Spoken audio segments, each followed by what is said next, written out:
So this clip was taken from our recent live stream.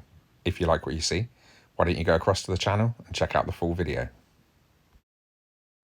Why do you think we look back at the sort of late 90s, early 2000s, and really kind of, a lot of people put it down. Yeah, what do you think it is? I mean, if we look at some of the cars from back in the era, right, so again, I mean, it's a Renault 5, and yeah, it was an alley G, but actually not a load of work went into that car.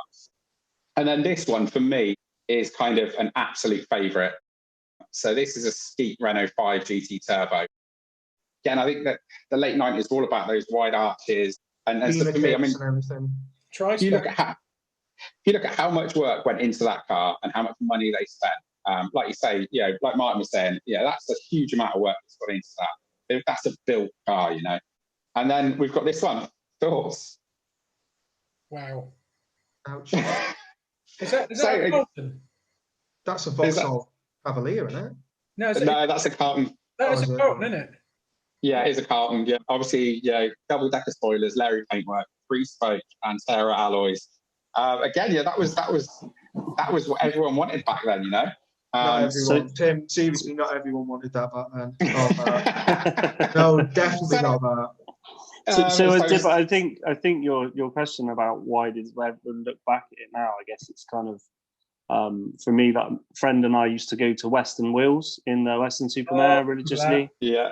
Mental cars turning up, you know, lots of people, rave tent, all the other stuff that goes with that. Absolutely mental event bender for a couple of days on the weekend. And that same friend and I actually were going to run an event in Western this year to kind of bring back a bit of that vibe and hopefully get some of the Maxpower cars that are stuck in barns and, you know, sheds and stuff or gardens, fields, whatever.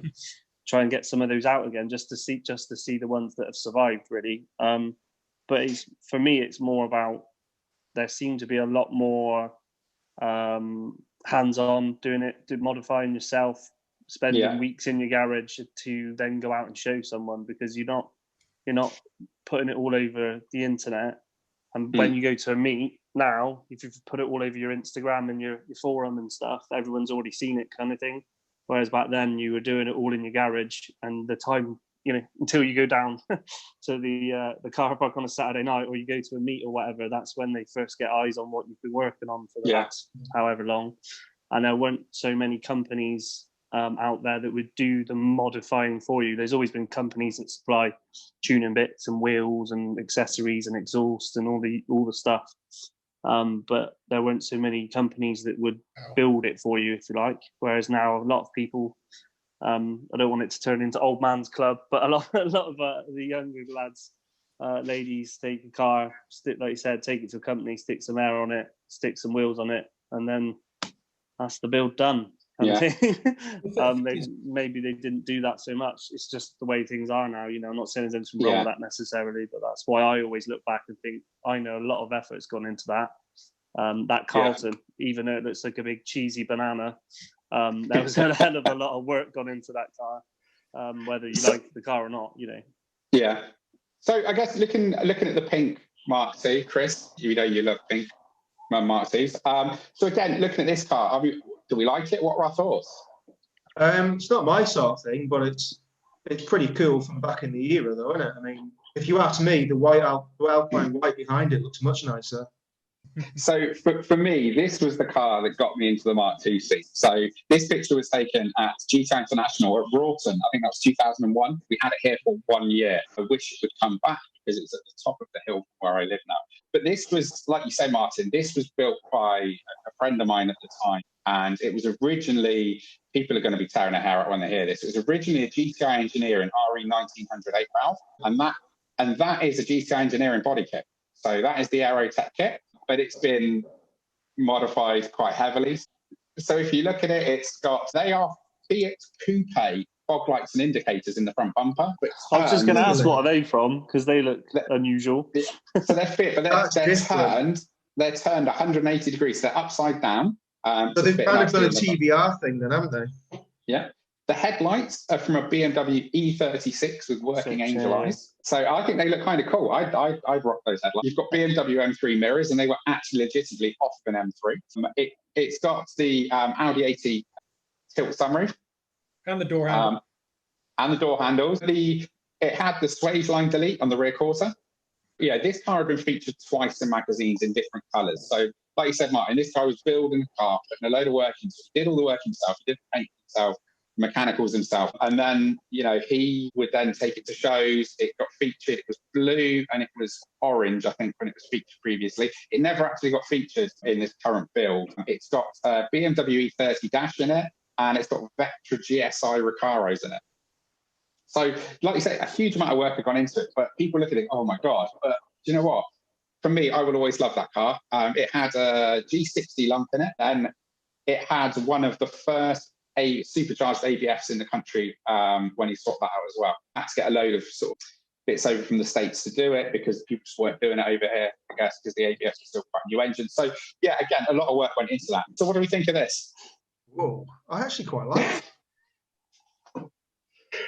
That is an assault on the senses, though, isn't it? Wow. Dave, you're awfully quiet. I'm just thinking about how those fuel caps used to come standard on Mark II. So again, 1995, good stuff.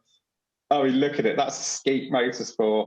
Yeah, I remember seeing that at Maxpower. He had like a bright orange shell suit on. Dude, it looks better than the one you were just looking at. That looks good. Mate, I want to know how he managed to get 220 horsepower out of an 8-valve motor. Yeah. Nitrous. There you go. 50 shot of nitrous. Yeah, but where did That's what Freddie used to do. Yeah. It was all nitrous. What do you do? Just it twice? Why not? It's just you look back at those cars now, and I think some people think they're a bit garish. Again, it's those bright, vibrant colours as well that look like a packet of opal fruits. Then we had obviously the Corrado from back then, and again, I mean that is, I think is that the cover of the album. I mean that just sums up the whole Maxpower era, really, doesn't it? I'd drive that today. That looks alright as well. Yeah, that looks I would drive that today. I personally would see it. It's a Riga GTO body kit, isn't it? I used to lust after Riga kits. Absolutely love them. So I think you look at it now. I mean, again, how's that for you, Chris? Yeah, I like that a lot. Actually, that looks yeah. I like the Riga kits. They're really quite nice, actually. So again, you look at it, and it's like body kits on Mark IIs are kind of they're getting more and more popular now. I think as people are looking back at that sort of nostalgia and saying, actually, you know what, that is kind of cool. BBS. Yeah, I mean, you look at this. Yeah, absolute car at the time. Yeah, they look a bit crap now, don't they? So, for those of you who don't know, so that is actually my Jetta. That picture was taken back in the, I think back in the 80s by one of the previous owners. I currently own that GT Engineering Jetta GT Special. It took me 5 years to find it, and it turns out the guy I bought it off someone 3 miles down the road from me 18 months previously. So yeah, it came up for sale. I was fortunate enough to be in a position that I could afford to buy it, even though I just bought my Jetta Coupe 2 weeks before this came up for sale. So I jumped in the car, went down to Kent to pick it up. But again, it's body kits, it's wheels, I mean, you look at that, it's still cool. I mean, how about this? Yeah, that looks really nice. So again, it's a BBS body kit. And back in the late 90s, we were throwing those out. I remember there was a Mark II shell at my mate's workshop, the one who built that pink thing. And he stripped it to parts, and that body kit got scrapped with the car because at the time you couldn't give them away. No one wanted them. The thing is, it's all to do with what's going on at the time. I mean, I got a friendly Volkswagen specialist who's been doing Volkswagens for 60 plus years, and there was a time where they were picking up Carman gears for like a couple of £100, throwing the bodies away just because they could use mechanicals to fix Beetles. And apparently used to throw 3 of these away a week. But that's quite subtle, isn't it? I mean, it's not over the top. You can't go wrong with BBS body kits, as far as I'm concerned. So what about this then?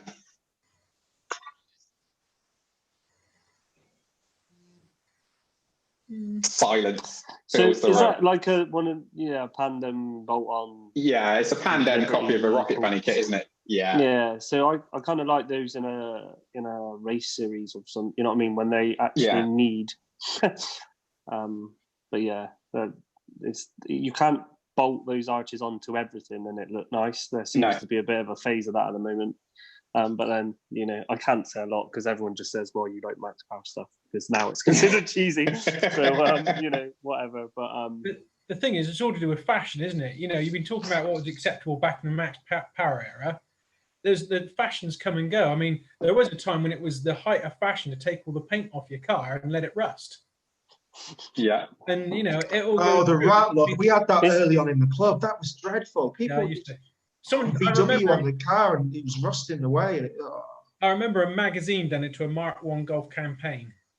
And I was so angry at that. But that's what happens. I mean, at the moment, the current thing is, you know, air ride, dropping it up as much as you can and putting camber and stuff like that. It's all to do with fashions. Everything comes and goes. it's in the eye of the beholder as well, isn't it? At the end of the day. Yeah, that looks quite nice. Yeah, it doesn't look usable though. No. No, it's obviously, I mean, that car had a fortune spent on it. Auto Finesse obviously built that as one of their sort of demonstrators, show cars, whatever you want to call it. I mean, that was on air. It had a big, it was a big 1.8 turbo in it, I want to say. And again, I think that was possibly one of the first cars that kind of really made body kits cool again in the mainstream, if you know what I mean. I didn't really remember seeing BBS kits and everything on cars until this one came out on the show scene. And I bought a BBS body kit off of eBay. I was the only bidder and I paid £200 for it not long before this car came out. And now people are charging, or people are asking £500-600 for BBS body kit with bits missing. So yeah, I think this car has got a lot to answer for in terms of body kits being back in fashion. I think it's one of those. There's going to be those two camps, isn't it? I mean, Chris, you said you're kind of very, very fond of the original OE look. Yeah, I mean, to be honest, for me, it was always about a bit lower, pretty much OEM. But I can understand why people go for heavily modified. But for me, I like a little bit of modified, but not too far.